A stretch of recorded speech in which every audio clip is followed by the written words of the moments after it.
Say adwuma wadi kan banka so obada ben wadi kan ba obebu o man da yenim no yesi e be tie MPP fu agum me pese o be chi obi na Ghana ay lesson we ba odo obe chi we obi nche odo obe chi obi nche eni anya sika container ma container no wai sika no wai gold bar no wai Kotamba omia kofa mama ba edrevia edrenumra yehuso yakaya na yantie onwa bati kopo swantie yemusio Ghana fue anapa fue enumra fue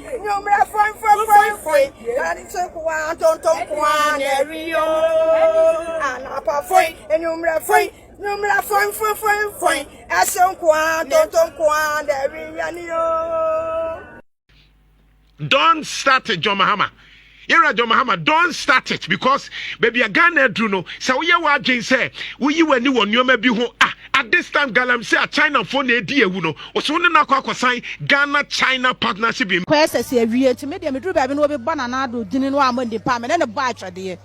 Any power be banana do din no edim bane no onye ni papa we ni papa bone ni na na do ba me nko amanya so mfa so. So obi as me ba ko free education me pa no ko yen so atwa. Me ba na twa. Reverend Ntim Fodjo ewini a defamation suit against two persons.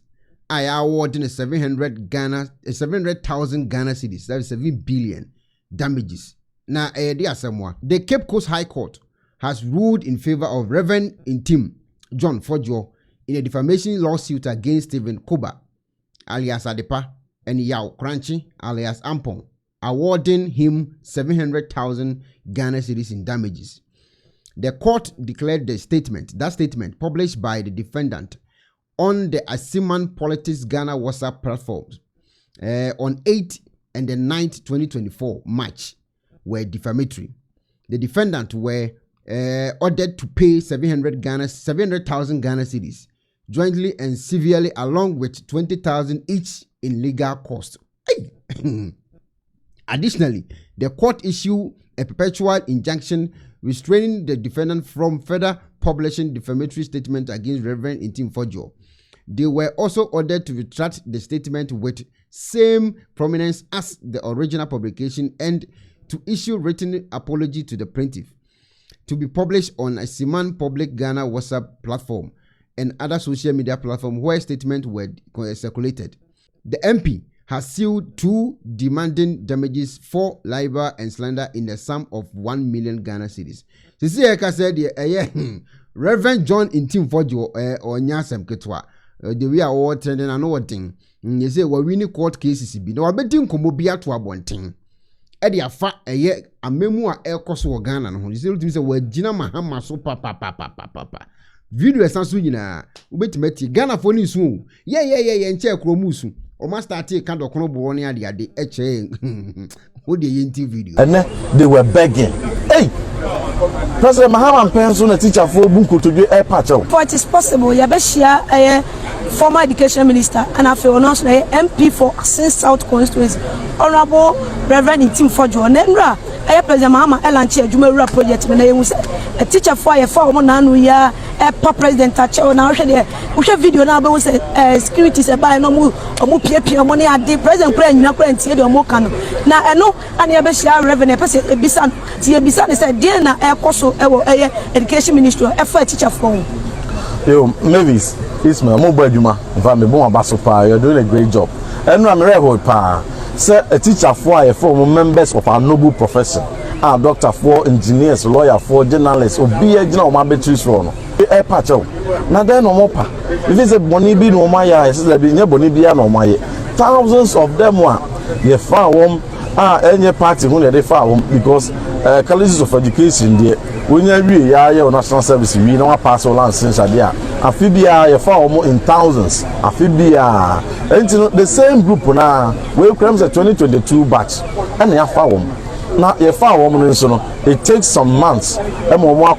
Region, district, validation, school level, IPPD form, aba headquarters ma headquarters so aye ho adwuma e de akọ controller na fe omo di aba payroll so anything for say omo buy no mo di ni payroll so ntino e koti kwan bi no mo fa so de buy omo nti ase o they say omo nti hwehwe ase they were all brought in the right way no omo so okay sadia mo fa mo letters emra mo fa mo certificate emra ene mo license emra ni validate me omo de akọ omo de omo license akọ appointment letter akọ omo certificate akọ 2-3 months ni mo amon frɛ wom mo amunti omo ka mo staff ID kra mo bi omo actually dey be 1 year 8 months ebi ababesia no akwa kotu advance ewe kra bi ase ebi kra de ne to so no kan ko ho enti no owo dan foforo bi no akọ high e no asampa ababesia koto motor na bicycle e de tre Ghana for de NDC for so ka ho bi na bi awapam wom emenne ye nuanom members of our noble profession omani atutu akọ mo nsem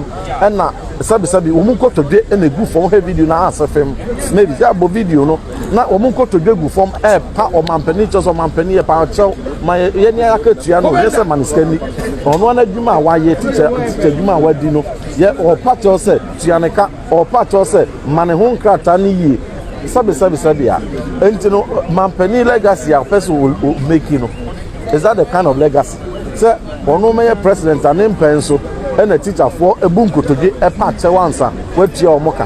Now say, I will penny first step no buy of a teacher for beach radi about 3 years a crowd, Utia Mo 3 months, a beach radi 2 years, or Utia Moka 3 months. History now repeat itself. And you know, and this is a buying way a teacher need pa dia, not just a sabia, what a buying with you or Baba ball from. Now me disappointment, I would not grat, I would not. I was CCT concerned teachers. Teacher unions, Sabre some sorry waka.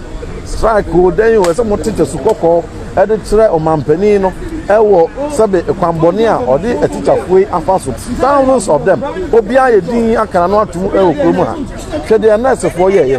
Ghana Registered Nurses and Midwifery Association. Quite more fast, so teachers who call the teacher buying the teacher minister and temper almost some dear ma. Teacher for they say no be a money come for. And I won't patch on him, maybe President Ekuonaba and will be so almost say, oh, I don't know, Miniano may offer safe way. I don't know one book to get. Now, he said the police policeman, a Pimpia, a Jojo, Sabe, Bonnet Bayan, why so better teacher in Ghana. What is the crime of the Ghanaian teacher? Yes, sir. Teachers, members of our noble profession. Yes, sir, Panse. Nobility na ewo teacher dwumemu a MPP aban Ekuonaba aban Dr. Bawumiano aban ijade ma Mahama no sabe mo metoto sa enidie no edije mo china bi o teacher ni bi craft wonko College of Education na Winneba na UCC na Amustad enko teacher obeka so wonko yes sir ekutodwe ya teacher fo abui it should be enough and it should be the last point yes sir na wotwe mu munti omoka mo form staff ID ma recall them and reinstate them. They are members of our noble profession. Thank you.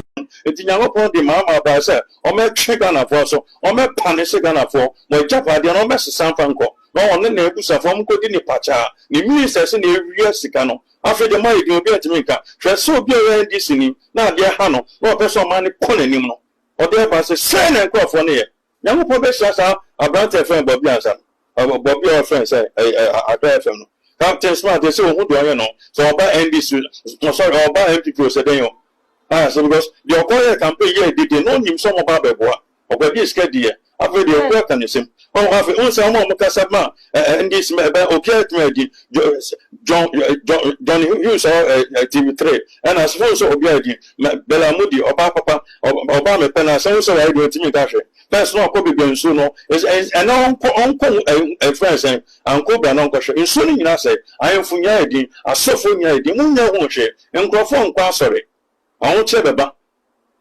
beba nkrofo nkwa asori papa ni timi mi adwuma e say 2025 year wo mu ya mfa nipa wa adwuma 26 ya mfa nipa 2027 ya mfa nipa it don't about the mobile oba ya isabi won't me mama o ma sabi won't me mama create adwuma me bro friends say e man mo sa 24 hour economy a pascal oba na wa hwe na oton koku wa ton ne ma papa nya de ahwe wo le gon no a no so oba ne school ascent ga afede obenya adwuma ba so won't me man adwuma do won kwase aba akoto ye Papa said Mahama will name me. It is all custom. I don't say my bam the first case member or buy the first year the buyer. That is a leader. We should say. Nyame to be no papa between papa. Na nyame do aba na nyame dia wa samo wa tetin crofon. Bible. I mean, person, Okasa Mahama, no Baba Betete, Ghana, I see so we yame, but so we nipa to say, it's ya by a quartona this hour, how na brain. It's a pan and I will come and say, or Baba Tete and Betete, saying, I was any pan by a part I must buy, so how could you talk about or corrupt in the Pebia? Crom force in the Pebia, and you will know $3 million, or did the whole day kind, and you will not cut down of East the gone, me no. And you're not talking about the back on so you're reading. So any power 1 year no yamui, not now to foreign ministry, no America, who committed Donald Trump. And you went around comments I was now, or deputy information minister, or call run a car 250 million at the camera yano. And you could get up that way. I'm on your 4 dear great dear grache, Omi and Nimra also.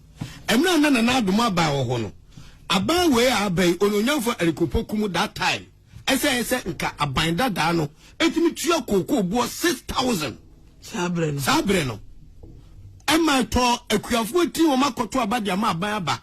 So ba we den ka bank ye musa. Say etimi tum so simple, so easily sir. When gagana fo musa, ka koko bo du aso we 6,000. Nanki ye ho atoy. Ba unti yantimi antum. Yantimi antum 6,000 no 3,100 na de ko to makuafo. In Jadia was here to me 6,000 and so easy. A baba couldn't tell more dinner or book your phone. I then about went to man for 6,000 now. Which you bet you are and now open as a copoku so I can be a say. I may be a tank about to look at 70%. Now, no more say I request of what you want him. Mo F1. Yes.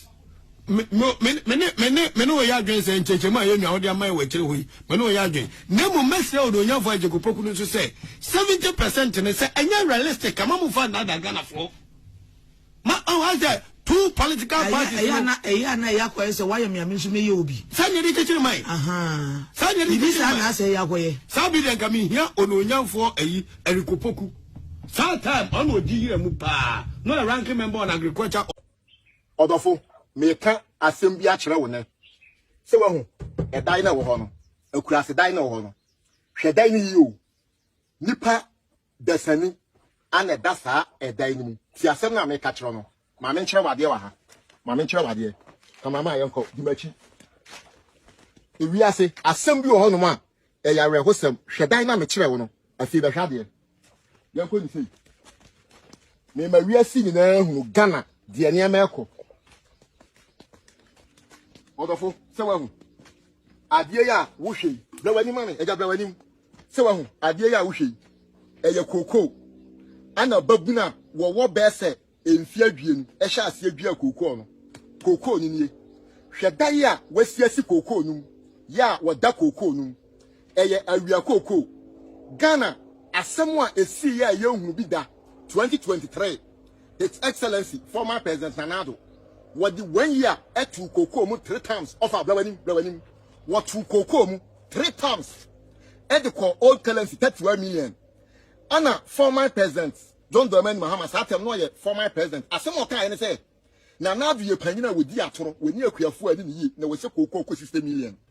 Awia Koko no cash crop and yasha fia yet no. Papa what say na du ni akuafu ani ni ye na we twampem a ma ye Koko bo mayantumu no anyesa na se ye de Koko no e cross border akoton na wo ma sojafo e be chensi atu a ye be kire Ghana soja se esirem entokwa no kora no wo mu ntumi mpata na enye Koko an ye de cross border wo mu ba be CV ye hweda ye nipa dam a maye adwuma bere makotu banchi o ana me be noa na madie hwe adwuma nipa ye abai adenti na wo biti air condition mu se wo ye Koko ball wo ye agric panini na wo sika eche mi amedua mi Koko no why dare you Ghana nko a ana service ansem hunu we ebetimi akoso de wo no wa wrawura ne mo wreso abota ahye ko tuti air condition mu e wo sika eche mi ye maduma why dare you asia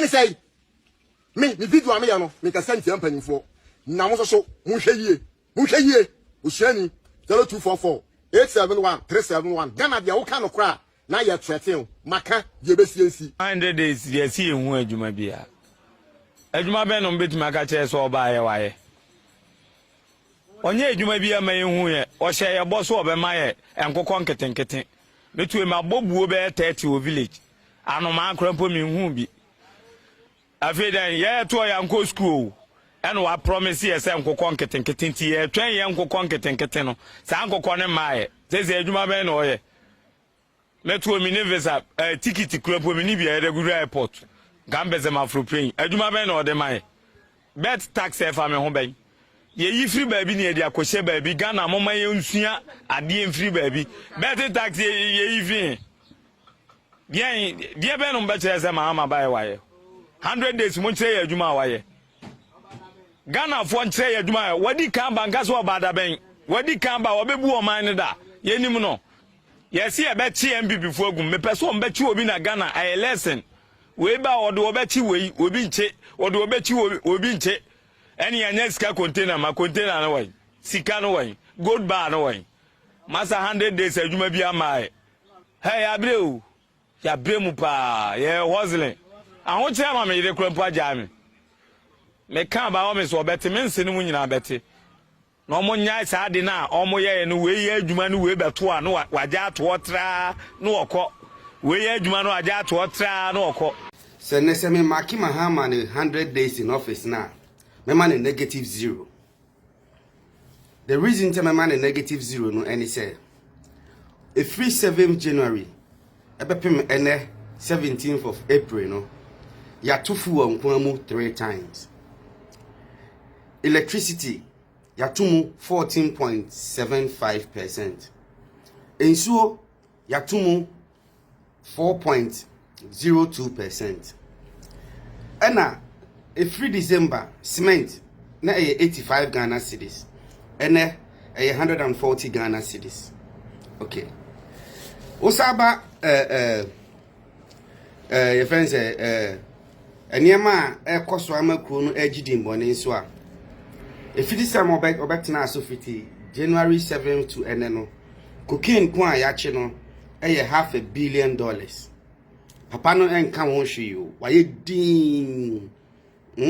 din cocaine a yache no ato eneno ye huni pakro a cocaine ye ne dia ye mfa obi anko gina court ni akase wo nkofo we na cocaine we na ye omo dia yenyi Nigeria ni de ni mfiri Ghana for na Ghana ni na ye se oye NDC Parliamentary candidate 2020 no ono ne de na kosi sei uyi no su firi ono ma boko conflict yi koso gidigidi ama ya nhwe ya Ghana ebetimi kra TSC form honom oti ase oba ye nso no wekesi nko na osake wo mo 100 days in the me bisa me -0 enra ye kasa ise same jamfi apamu enkrofo 20 workers enra ye na reset nenie wo ba se obebu Ghana fo anase wo ba se obedi Ghana fo awu ade bi nso a wa ya Ghana fo adwene emba so na expose in there be masa because Ghana fo bi ma mo se sabi o mo kan ade enti papa we bring Ghana fo ni so also obefa ministers 60 pe what you say okay minimum ka say wa form we say be friend technical directors no omo ye 100 ba ku bia sika any minister akatua ye pe yes technical directors a wafa wo mo we be officer ma wafa wo mo no omo ye 100 ba ku bia sika any minister ba ku sika ye pe etu kambo masa ni 60 ministers na so be fa no scam azanko na Mahama ba Ghana for wo de sanko fu we kan ho a 160 ministers no wafa no wo de directors technical directors ne kan ho a wafa 160 ministers na wo twa Ghana for ntro say na o 60 ministers oduma ko hye kona na o yi Ghana for edi etimi de 100 days in the 0% mema no -0 mema no cause onye hwe obaye mo mo se niema chese do ka kire Ghana fo no enye no no ye 24-hour economy or can ye bobo and the humbaby and nam conketenkiti humbaby and nam plantain bako roasted plantain bako is here ton 15 Ghana a day nani nke entina ne ne atimunai modern tro ama Ghana fo bi nsu sebi tipon koso agi santro ye dia me akoto aba ama nkrofo we ya ma sei se ojam no de akɔhye o se die yo ye hu de ye ho ano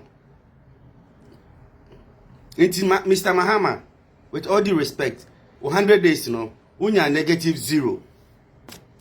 This is one of the things that will go up definitely. Kinky and bread. This one. You see the fish here? This fish used to be sold from what my colleagues said. But let's start with the kinky. This bottle of kinky here. You see here, used to be sold at 1 cedi. 1 cedi. This is last October. Today, this one is 2 cedis. We bought it for 2 cedis.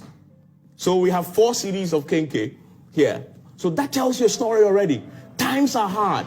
1 cedi in October, 2 cedi in February. Think about that. This is 3 cedis. Is it? 3 cedis. And we used to buy it for what? And last year by June, 1 cedi 50 pesos. 1 cedi 50 pesos. Look at this. 3 cedis. So that is the story. This is going to affect you. Moody's, S&P, and Fitch downgrade directly affecting you.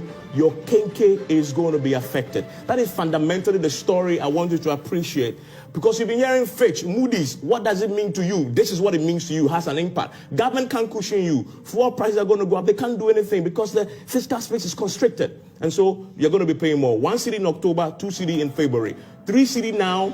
In June, we're paying this for 1 cedi 50 pesos. That's the story of kinky, by the way, and I love kinky. I'm gone, so you know what I'm talking about. But what about bread? Those of you who like bread, this is bread. Huge loaf of bread. This, by the way, is 10 cedis now. 10 cedis in February. Do you know how much it was just last year in June? The lady we bought it from said last year he was selling it for 7 cedis. Today, she's selling it for 10 cedis. I am not saying it is because directly of it, because that was recently done, by the way. But what I'm saying is, going forward, it is going to get worse. Adrianinti. Also, I thought Obadachi, Amadokon, Dokon 5 cedis. Into what on Madachi. Also, no. What better say Tam? Nancy will be a school and saying, what can I say? Kinky boy, the Adriane coming in Chenam. Into what on Badach future investment are when you be no say, Media me passe, me show mana, said the beer Dutch in Fakako. And then bent to me dada and a sefa to aba. Was a pit. Now the convoy ding. One who say Tam. How say, I should make an assembly. Go, yet, go. I don't know Baba say I don't know go school or so. Say, yeah, that boarding house or Miss Watch Mota. My miss will never into almost a bit to feeding Finny was sent, and also intimate, until maybe you more cried dinner or bushmaker, and the yes, it is come, my miss will be. So, what a pancronote met him. Tafujum said the convoy, the minimum me who ye. Kakumasi, I champ for us and the for my dream if you Panamope. And can for kind of convoy the answer the convoy the Anna here into Abba. So, how ye Jawa is all torn to ma, who can't take a good bargain. We got on as what met you. I have bad with VSS. Adrian, Ghana for being my Adrianinti. And remember how my dad will frame you saying, Canna, Yancy, Matthews Cabemi and Son, oh, Charlie Cabin, Benam Simi Minibi. Who to me frame now, Mizu, we are Meza, a Yazuzazu, a Yazuzazi. Also, no, so come when you're a Commodore Banu school. Also, one who say Tam, Adrian, coming in Chinam. Original say me my president. Because who can have one word drew? Adriani to what on Obadachi. Obadachi, what on the Adikenke 5 she the second boy ding. TMP Kotwaba. And so I champ for Ness and the 4 man the bushmaker no. So unim. Say open house girl and how home. A bibu and chebi a bibu say Tam. because all my number panum ede kenke boy dinti o ma ton mo mada achen de ma dokun kenke boy din aduane meye de mo pama me si me president of Ghana ha meye de mo pama mo dodo de Ghana ni pa na se wonya fufuo na wonya aduane favorite na wonya apetition abose na waji ne bie na waji de sisi be din na ne girlfriend ne nchen eno a na Ghana ne hwehwe wonya pe yewu so hu wa bere papa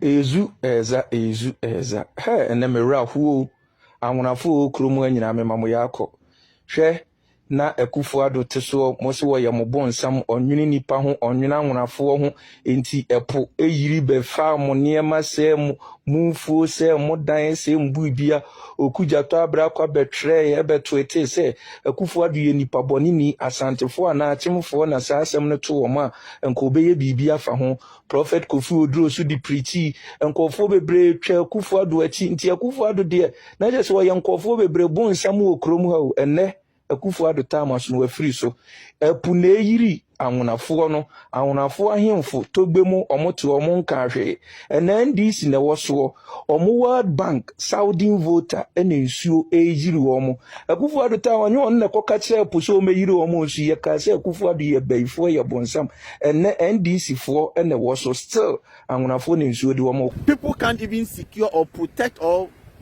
put up sea defense to protect the land they have. They've sat down just watching.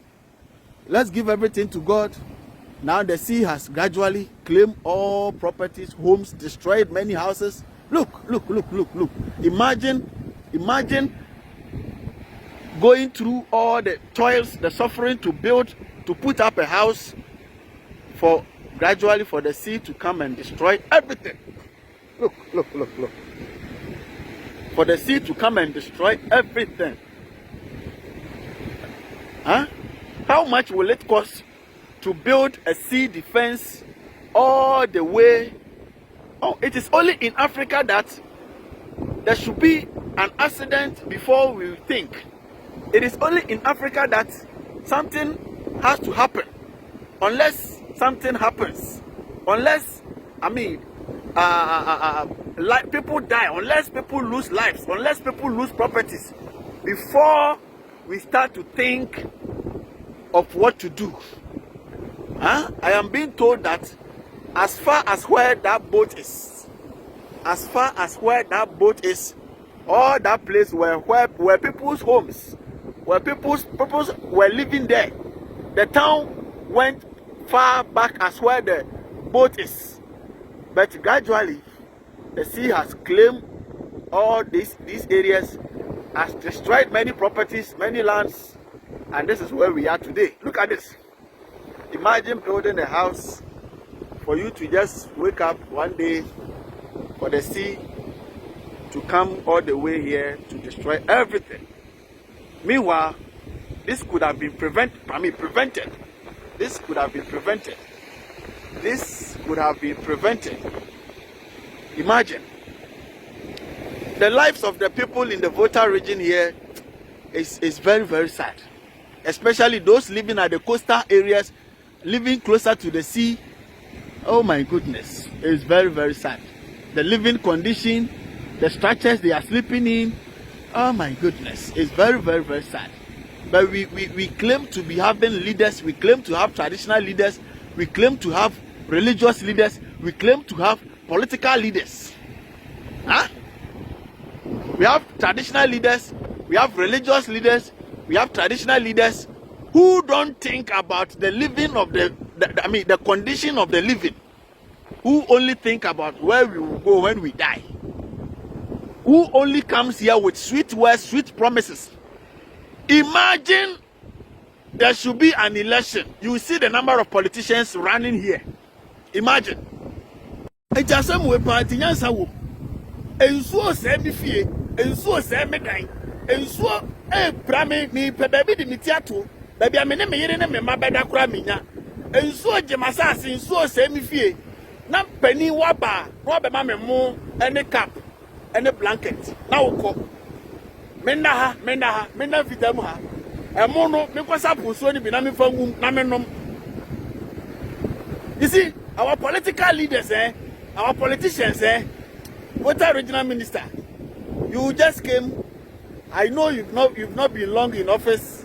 I know we just had a new government, but these are some of the, situations that need a critical and a radical, action.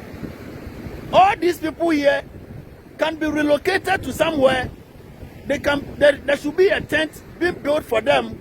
Give them mattresses.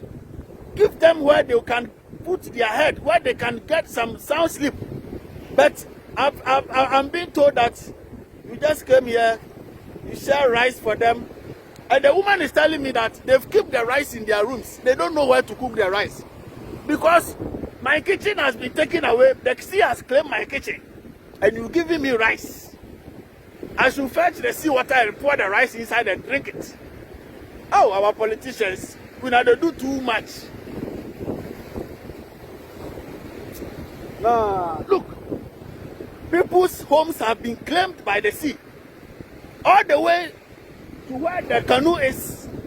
I've been told that there were people living there. All the way to that side, people were living there. People were living all the way far away over there. But eventually the sea has claimed the land. This place is in Ketu South, Agaveji, Salakope, on the stretch from Aflao, Denu, Adafienu, all the way to Keta Angloga, on that stretch. That is where I am now, in the Volta region. And the sea has claimed properties and homes of people. And all we could give to them as emergency response is to give them rice and give them cap and give them blanket for them to sleep outside and cook the rice outside. We need human beings to lead us. We have to pray for human beings to lead us. Look at people's property. The surest way of fighting Galamsey, Unimadekro, excavators, controlling excavators. Because without the excavator, you can't do some mining. It is a one hour day a fidianima mine, then you can control what is useful. Into young koto fidie, near farmer miners, yabemo excavators. By excavator, no, yayo operators. This is the original depot of the Forestry Commission. This is where seized excavators from illegal mining fields, excavators that are being used in illegal mining in forest reserves, have been parked. Now this morning we had information that there's been a directive from somebody, an authority, that all these seized excavators that have been properly and lawfully kept in the custody of the commission be released. And so you see the low beds here, they were used to cart 5 of the excavators. After we learnt of it, we started pulling strings and talking to various authorities, asking why. Now there's another order asking them to return the seized excavators. And so all 5 of the excavators have been brought back. This is the last one that has been brought back. And these are seized excavators. These are exhibits that are going to be used for prosecution. So if you see them, they've been marked, properly marked. And you can see the writings on them in red, indicating that these are exhibits. And so you can see this one, Government of Ghana, Ashanti, and Carrier, the date they were seized, and exhibit number 01. These are awaiting, according to the Forestry Commission officials, there are cases pending in court. These are exhibits. Who will order for exhibits that are going to be used in prosecution to be returned and released? Who gave that order? And that's the major question that we are asking right now. Now there's been denials all across people we have cross-checked. We are still cross-checking, and at the right time, we'll bring you the right information. Reporting for Joy News, Erastus Asaredonko, Forestry Commission, Regional Depot, Kumasi.